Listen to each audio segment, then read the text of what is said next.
In order to get good at anything, you need to dive deep into the valley of incompetence, to face mockery and embarrassment.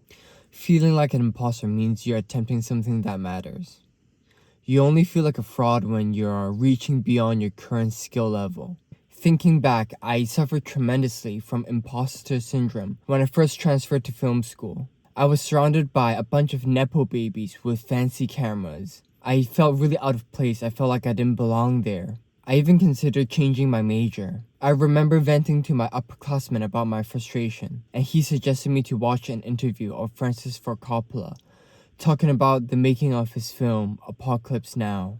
That interview blew my mind wide open, because even one of the greatest filmmakers of all time, even he was terrified of being pretentious. But at some point, you just need to say to yourself, fuck it, I don't care if I'm being pretentious or not.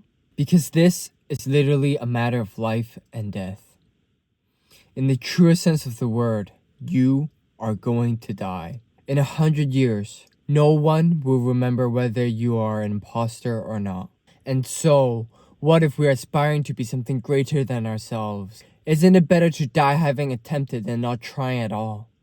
It's actually a good thing that you identify as an imposter, because at least you are self-aware about the disparity between your current situation and your possibility of greatness. As my therapist would say, a lazy person would not think of himself as lazy. An evil person would not think of himself as evil.